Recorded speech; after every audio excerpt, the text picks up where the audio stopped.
লম্পটি নারী থাকে, লম্পটের নজর ওই ঘরের ভিতরেই থাকে। কেন?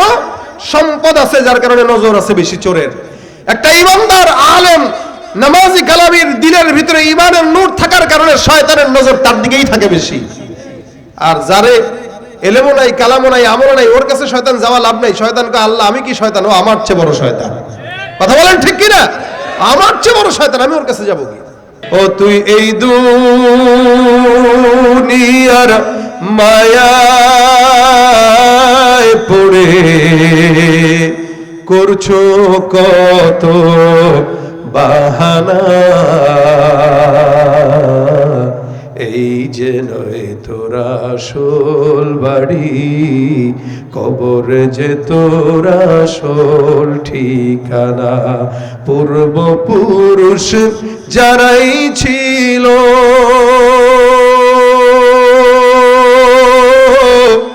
একে একে সব হারালো, পূর্বপুরুষ যারাই ছিল একে একে সব হারালো। তুমি আমি কেউ রব না, তুমি আমি কেউ রব না, দিতে হবে রওয়ানা।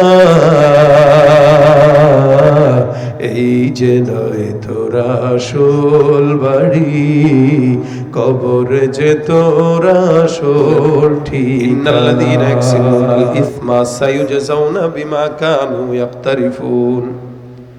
আমার আল্লাহ পাক রব্বুল আলামিন বলেন, নিশ্চয়ই গুনার কারণে যেই সমস্ত গুনাহ তোমরা করবা, আমি আল্লাহ পাক রব্বুল আলামিন এগুলার কারণে তোমাদেরকে ধরব।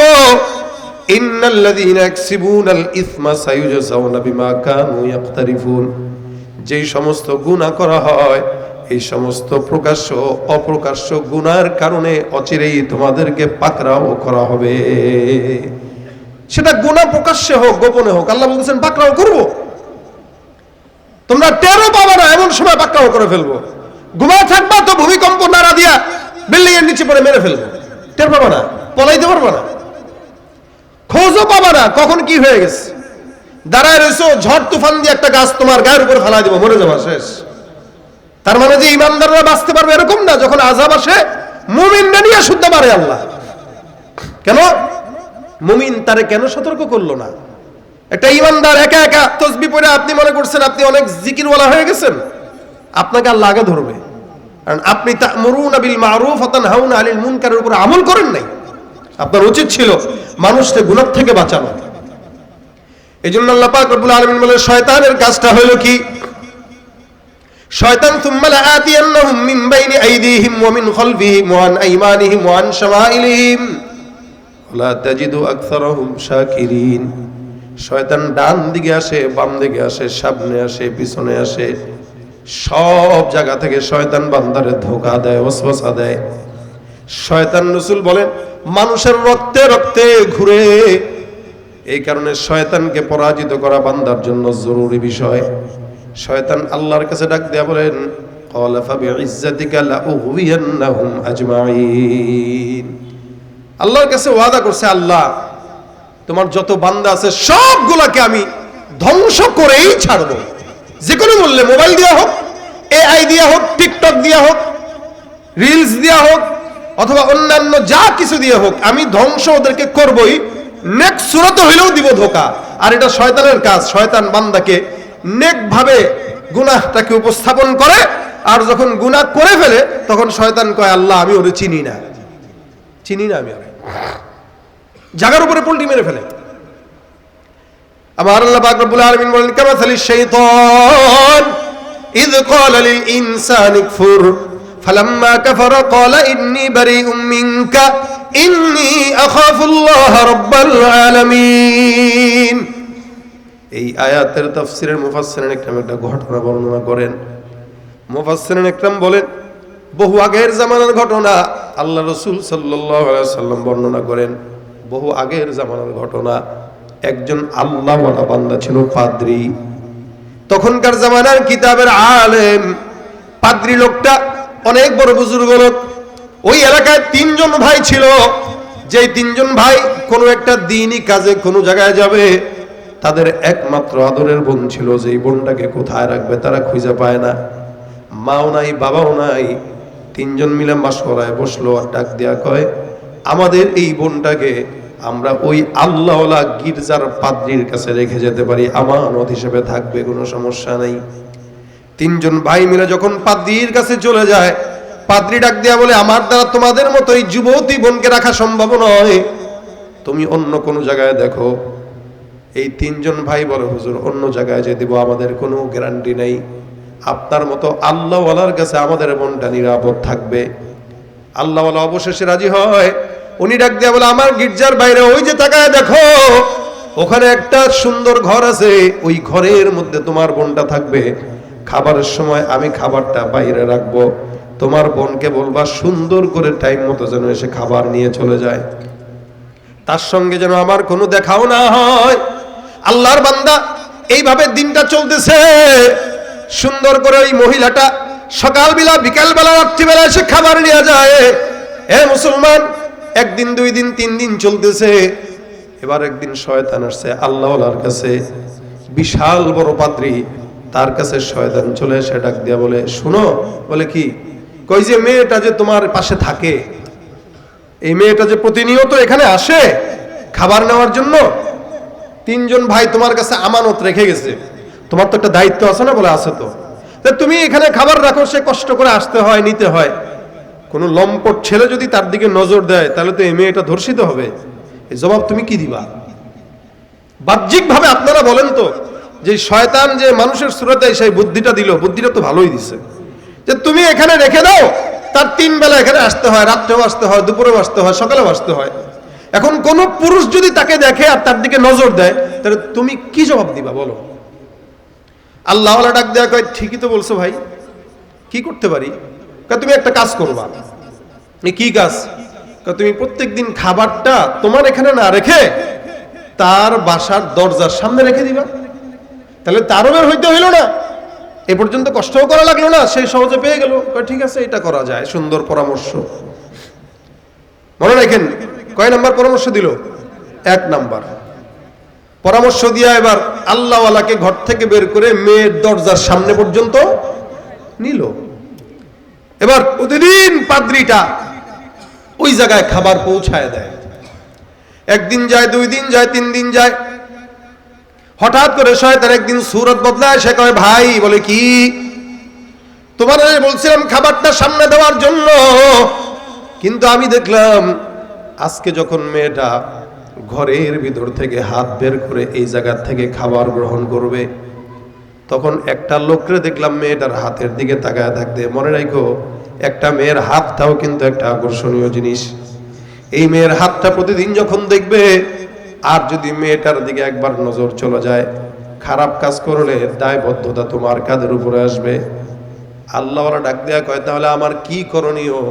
বলো, তুমি খাবারটা তার দরজার থেকে ভিতরে দিয়ে দিও, এটাই তোমার কাজ, যাতে করে কোনো লম্পটের নজর ওই মেয়ের দিকে না হয়। কয় নাম্বার পরামর্শ? 2 নাম্বার। ঘরের দরজা পর্যন্ত নিছিল, এখন কি করছে? ভিতরে ঢুকাই দিছে। নবী করিম সাল্লাল্লাহু আলাইহি ওয়াসাল্লাম বলেন, কোন ঘরের ভিতরে নারী আর পুরুষ যদি একা থাকে, তাদের 3 নাম্বার জন থাকে কে? শয়তান। কে থাকে? শয়তান থাকে। আল্লাহর বান্দাকে ঘরে ঢুকায় দেয়, ঘরের ভিতরে যে এবার সুন্দর করে ভাত পাঠায় দেয়, খাবার পাঠায় দেয়। 1 দিন, 2 দিন, 3 দিন, 4 দিন যায়। আল্লাহর বান্দা ঘরের ভিতরে ঢুকে মেয়েটার হাতে খাবার দিয়ে পরে আসে। এমন করে আবার বহুদিন চলছে, বহুদিন চলছে। হঠাৎ করে আরেকদিন সে ডাক দিয়া কয়, এরে। বলে কি? তুমি তো একটা মানুষ, সেও তো একটা মানুষ, তোমার যেমন মন চায় 10 জনের সঙ্গে কথা বলতে, তুমি তো তোমার মুরিদানদেরকে নিয়ে, ভক্ত ছাত্রদেরকে নিয়ে সময় কাটাও। এই আল্লাহর বান্দিটা বহুদিন ধরে একা একা কোনো মানুষ পায় না কথা বলার, তোমার উপরে দায়িত্ব দিয়ে গেছে জানলাম, কিন্তু মেয়েটারও তো দুঃখ সুখ অথবা কোনো সময় কোনো প্রয়োজন অথবা অনেক ব্যাপার থাকতে পারে, মেয়ে মানুষ। একটু তারে জিজ্ঞাসাও তো করলা না, মেহমানের কদর কি তুমি এটাই শিখলা নাকি? একটা মেহমানের কদর করা লাগে। দেখেন কত সুন্দর বুদ্ধি, কত সুন্দর বুদ্ধি দিতেছে। মেহমানের কদর করবা, ঠিক মতো বলবা, জিজ্ঞাসা করবা। কি জিজ্ঞাসা করবো বলার? এমনি জিজ্ঞাসা করবা, কোনো কিছু দরকার কিনা। একটা মানুষ একা থাকতে পারে না, যার কারণে তার বন্ধু লাগে, আবার তার সঙ্গে কথা বলার মতো যোগ্যতার বন্ধু লাগে। তুমি একটু তাকে জিজ্ঞাসাবাদি করবা তার কোনো সমস্যা কিনা। আল্লাহওয়ালা ঘরের ভিতরে ঢুকে আবার তার জিজ্ঞাসা করলো, বোন রে তুমি কেমন আছো? বলে ভালো আছি। কিছু দরকার কিনা? বলে না। বাড়িতে কয়জন আছে? বলে এতজন। কেমনে কি সময় কাটতেছে? সুন্দর। কথা বাড়লো, এটা নিয়ে কয় নাম্বার পরামর্শ হইল? একদিন যায়, 2 দিন যায়, কথা তো বলাই দিছে। এখন কথা যখন মানুষ বলে তখন দেখতে মন চায় কিনা?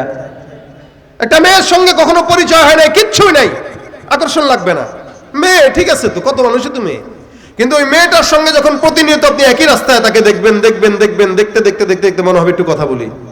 এটাই শয়তান উস্কায় দেয়। আর যখন কথা হয়ে যাবে তখন শয়তান বলবে না একটু দেখ, আর যখন দেখা হয়ে যাবে তখন বলবে একটু চল। শয়তানের কাজটাই এটা। এবার কথা বলে, প্রতিনিয়ত কথা বলে, কথা আগায়।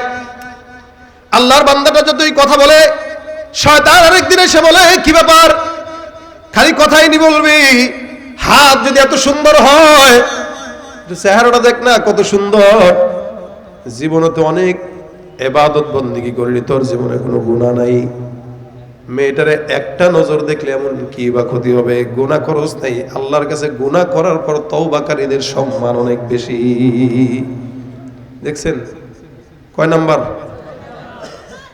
কি দিল সে বলতেছে গুনাহ করার পরে তওবাকারীর দাম বেশি।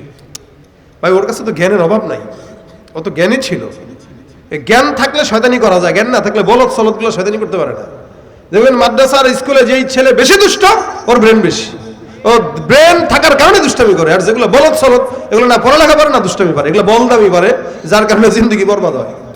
কিন্তু যার শিক্ষা যত বেশি, দুষ্টামি চাইলেও করতে পারে, আবার ওইটাকে ভালো কাজে চাইলেও লাগাইতে পারে। শয়তান এবার ডাক দেওয়া কয়টা, একবার গুনাহ করলে কি হয়েছে? গুনাহ করার পরে যে কান্দনটা দিবি, সারা জিন্দগির সব গুনাহ তো বরবাদ হয়ে যাবে। বেচারা মনে মনে করে ঠিকই তো, জীবনে কোনোদিন এত সুন্দর নারী দেখি নাই, হাতটা কি সুন্দর, চক চক চক চক করে, না জানি চেহারা কত সুন্দর। আল্লাহর বান্দা এবার পর্দাটা সরায় দিয়া কয়, দেখি তো তোমার চেহারাটা। মেয়েটাও তো রাজি, ছেলেটাও রাজি। 1 দিন 2 দিন 3 দিন চেহারা দেখা শেষ, এখন আর চেহারা ভাল লাগে না, প্রেম জমে গেছে, এখন কাছাকাছি আসতে মন চায়। শয়তান কয়, জীবনে একবার কত মানুষই তো কত রকম গুনাহ করে, তুমি বেটা একবার তার সঙ্গে কিছু করলে যায় আসে না, আমার আল্লাহ তোমারে মাফ করে দিবে। আল্লাহ পাক রব্বুল আলামিন বলেন, কুল ইয়া ইবাদিয়াল্লাযীনা আসরাফু আলা আনফুসিহিম লা তাকনাতু মির রাহমাতিল্লাহ। খবরদার মুমিন, আল্লাহর রহমত থেকে নিরাশ হয়ো না, আল্লাহ পাক বান্দাকে ক্ষমা করে দেয়।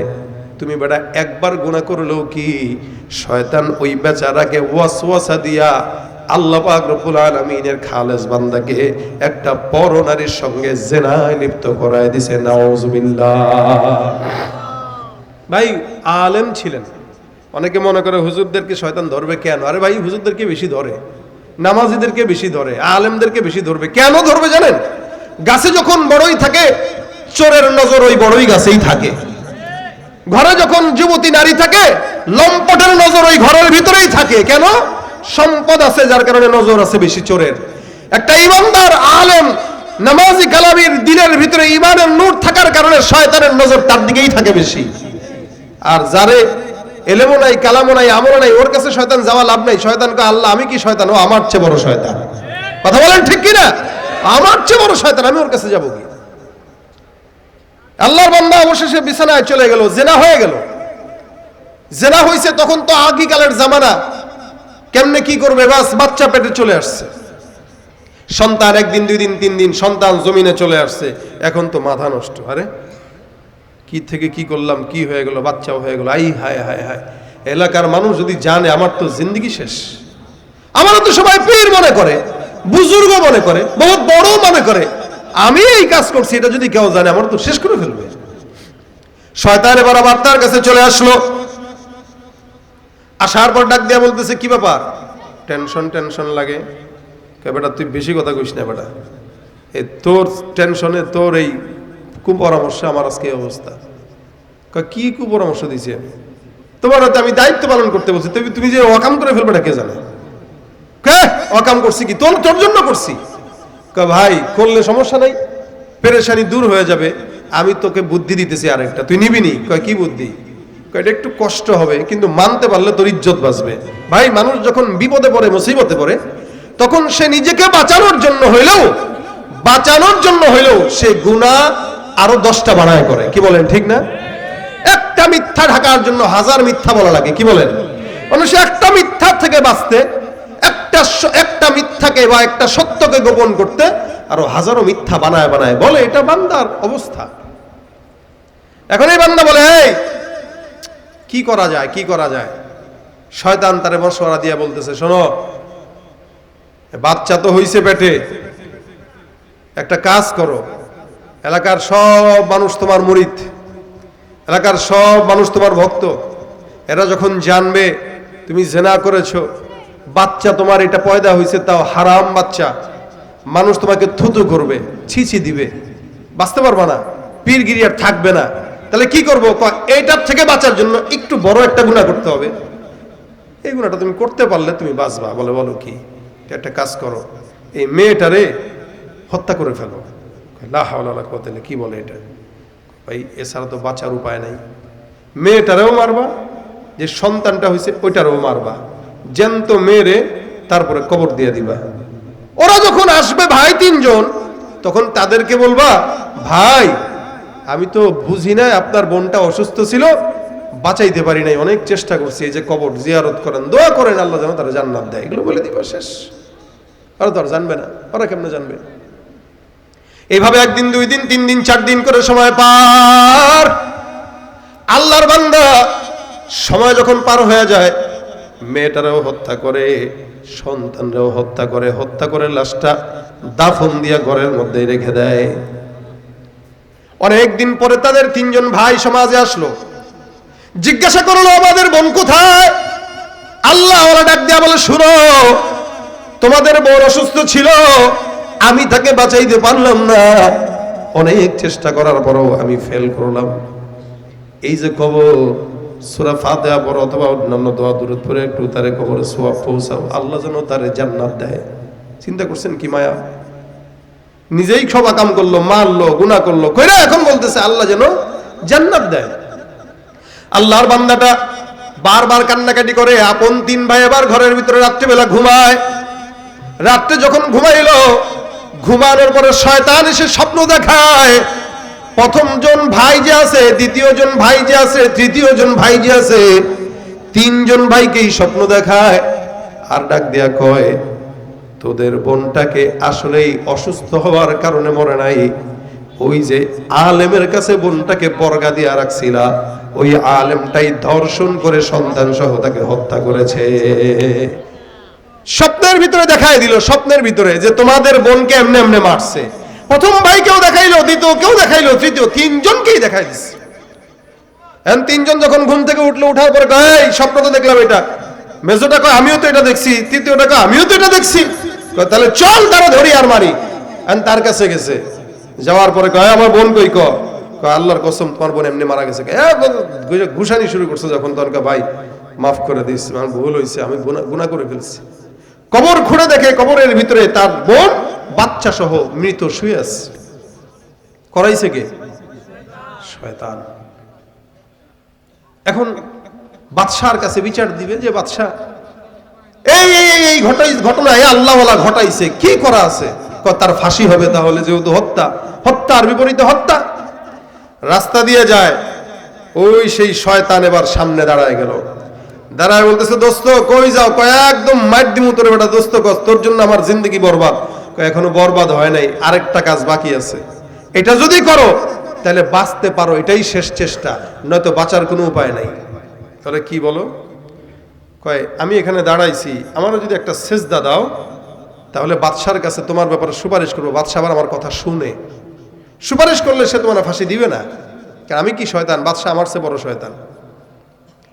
আল্লাহর বান্দা কয়, সত্যি তুই আমারে বাঁচাবি? কয় বাঁচাবো। কয় যা দিলাম। সারা জিন্দিগির ইবাদত বরবাদ করে এই শয়তানের কদমে সেজদা দিয়ে দিল। ঈমান কি আছে? আছে। আর এবার সেজদা যখন দিছে, বাদশা কয় কই কিরে, আসে না কেন এই লোক? আমি কই কেমনে যাব? আমার না মাফ। কিসের মাফ? কারে? ও তো বললো যে আমি যদি সেজদা দিই তাহলে মাফ। কারো সেজদা দিছস? কায় হায়, তা সে কই? এবার যাচ্ছে আর শয়তান দূর থেকে হাসতেছে। আল্লাহওয়ালা তারা দেখা কয়, কিরে ভাই, তুই না বললি সেজদা দিলে বলে মারবে না? ভাই তুমি কে? শয়তান কি বলে, তুমি কে? মানে কি আমারে চিনো না? কামাসালি শাইতানি ইয ক্বালা লিল ইনসানি কফুর ফালাম্মা কাফারা ক্বালা ইন্নী বারিউম মিনক। যখন নাকি বান্দারে শয়তান কুফরি করায়, তখন শয়তান কুফরি বান্দা যখন করার পর শয়তান বলে আমি তোমার কাছ থেকে পানা চাই। ইন্নী আখাফুল্লাহ রাব্বাল আলামিন। বাইরে তোরে আমি চিনি না, আমি তো আমার আল্লাহরে ভয় পাই, আমার দ্বারা এগুলো সম্ভব জীবনেও না। শয়তান বলে এটা, কিন্তু যারে ঠোকা দিল সে তো জাহান্নামী হয়ে গেল। এ কারণে আল্লাহ বলেন গোপন গুনাহ, রাসূল বলেন গোপন গুনাহ মানুষের ইবাদত নষ্ট করে দেয়। প্রকাশ্যে গুনাহ তো সমাজের ক্ষতি করে, মানুষ বুঝে যে প্রকাশ্যে গুনাহগার তারে বোঝানো যায়, কিন্তু যে উপরে বিশাল বড় বুজুর্গি ভাব দেখায় আর তলে তলে গুনাহ করে, ওরে কে বাঁচাবে? তোমার ব্যাপারে তো কেউ জানে না। এ কারণে আল্লাহ বলেন তোমরা গোপন গুনাহ প্রকাশ্য গুনাহ থেকে বাঁচো। অচিরেই তোমাদের এই সমস্ত গুনাহের কারণে এমন ভাবে পাকড়াও করা হবে তোমরা কল্পনাও করতে পারবে না, টেরও পাবে না। ঘুমের ভিতরে ভূমিকম্প দিয়া মেরে ফেলবো, টের পাবে না। ঘুমের ভিতরে আমি আল্লাহ ঝড় দিয়া বাড়ি ঘর ভাসায় নিয়ে যাব, টের পাবে না। এজন্য হারাম থেকে বাঁচো, যাতে সমস্ত বান্দাদের ভিতরে আল্লাহর কাছে তুমি গ্রহণযোগ্য একজন ইবাদতকারী হইতে পারো। ইত্তাকিল মাহারিম তাকুনা আবাদান নাস। মানুষের ভিতরে বেশি ইবাদতকারী যদি হতে চাও, অবশ্যই হারাম থেকে বাঁচা দরকার আছে না নাই? আছে। এই কারণে ভাইরা আমার, যুবকরা আমার, বয়স এখনো মাত্র টকবক করতেছে, অনেক কিছু রঙিন মনে হয়, কিন্তু এত রঙিন না দুনিয়া। আর দুনিয়া হুলওয়াতুন খাদিরা, এটা এরকমই। চোখে মনে হয় অনেক কিছু, কিন্তু বাস্তবতা তিক্ত। আর জান্নাত যেটা দেখা যায় না, ওটার বাস্তবতা চিরসত্য। এখান থেকে ওখানে যা পাবেন, এটা এখানের মাথা দিয়া, দিমাগ দিয়া, কান দিয়া, চোখ দিয়া, কলব দিয়া কোনোদিন বোঝার মতো উপায় নাই, বান্দা কল্পনা করতে পারবে না। এ কারণে হারাম থেকে বাঁচেন। কম্বলের নিচে বসে বসে শুয়ে শুয়ে চ্যাটিং এর গুনাহ থেকে বাঁচেন। মানুষের সামনে বিশাল বড় ভাব দেখায় গোপনে গোপনে গুনাহ থেকে বাঁচেন। আল্লাহকে ভয় করি আমরা। যদি হয় আমরা বাঁচতে পারি গুনাহ থেকে, ইস্তেগফার করতে পারি, তো আশা করা যায় আল্লাহ পাক আমাদেরকে রহমত দিবে ইনশাআল্লাহ, বরকত দিবে ইনশাআল্লাহ, আযাব গজব উঠায় নিবে। এখনো সময় আছে, রেড অ্যালার্ট জারি হয়ে গেছে, চতুর্দিকে সতর্কতা, ভূমিকম্প কখন না কখন আসে। ভাই আসার আগেই তওবা করা। এখনো তওবা যদি করি, আল্লাহ পাক বাংলাদেশকে এতদিন হেফাজত করেছে, আরো করবে। এদেশের মাদ্রাসাগুলোতে ছোট ছোট বাচ্চারা তাহাজ্জুদের নামাজ আদায় করে। আমরা ঘুমাই, কিন্তু তারা আল্লাহর কাছে চায়, আমাদের জন্য চায়। ইনশাআল্লাহ আল্লাহ এদের বরকতে আমাদেরকে টিকায় রাখছেন, আরো টিকায় রাখবেন। এরা তো বলেই, এখন আমাদেরও একটু চাওয়া দরকার। এই জন্য হারাম থেকে বাঁচবো, আর প্রতি সময় হাতে একটা ডিজিটাল তাসবিহ নিয়ে সবসময় একটু জিকির করবো, সুবহানাল্লাহ, আস্তাগফিরুল্লাহ, আস্তাগফিরুল্লাহ। কোনো ব্যাপারই না। হযরত আবু হুরায়রা রাদিয়াল্লাহু তাআলা আনহু প্রত্যেক দিন 12,000 বার ইস্তেগফার করতেন। কয় হাজার? 12,000 বার ইস্তেগফার। আমরাও পড়তে পারবো, কোনো ব্যাপার না। খালি হাতে একটা তাসবিহ থাকলে হবে, দেখবেন আপনার অগোচরেই হাজার হাজার বার পড়া হয়ে গেছে। আমরা সময় নষ্ট করি, টের পাই না। আল্লাহ পাক যেন আমাদেরকে ইস্তেগফার আমল করার তৌফিক দান করে, গুনাহ মুক্ত হায়াত দান করে। জোরে বলেন আমিন। আল্লাহ গুনাহ মুক্ত হায়াত আমাদের সবাইকে দান করুক, বলেন আমিন। ও তুই এই দুনিয়ার মায়ায় পড়ে করছো কত বাহানা, এই যে নয় তোরা আসল বাড়ি, কবর যে তোরা আসল ঠিকানা। পূর্বপুরুষ যারাই ছিল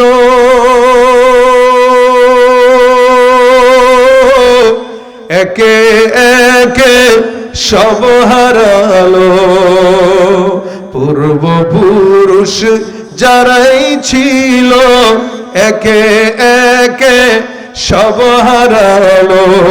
তুমি আমি কেউ রব না, তুমি আমি কেউ রব না, দিতে হবে রওয়ানা। এই যে নয় তোরা আসল বাড়ি, কবর যে তোরা আসল ঠিকানা। আল্লাহ কবরের সামান নিয়ে যাওয়ার তৌফিক দান করুক। শেষ পর্যন্ত সকলে বসে আজকের মোনাজাত নিয়ে যাবেন। এক একজনের আলোচনা থেকে এক একটা জিনিস নেবেন। আলহামদুলিল্লাহ, আজকের মজমার বিশেষ অতিথি আপনাদের এই কুমিল্লার গর্ব, আমাদের স্নেহাস্পদ জুনায়েদ আল হাবিব চলে আসছেন। চমৎকার সুরে সুমধুর কোকিল কণ্ঠে আপনারা মনোমুগ্ধকর আলোচনা ওর থেকেও শুনবেন। তারপরে আমাদের মুরব্বী নজির আহমদ শাহ হুজুর আসবেন, হযরতের হাতে হাত রেখে মোনাজাত করে যাবেন। আজকের মজমাকে আল্লাহ পাক যেন বরকতময় করে, এই মাদ্রাসার সকল হাজও যেন আল্লাহ পূরণ করে। যা বলছি শুনছি আল্লাহ পাক আমাদের এগুলো আমল করার তৌফিক দান করে। ওয়া মা তাওফীকি ইল্লা বিল্লাহ। আসসালামু আলাইকুম ওয়া রাহমাতুল্লাহি ওয়া বারাকাতুহু।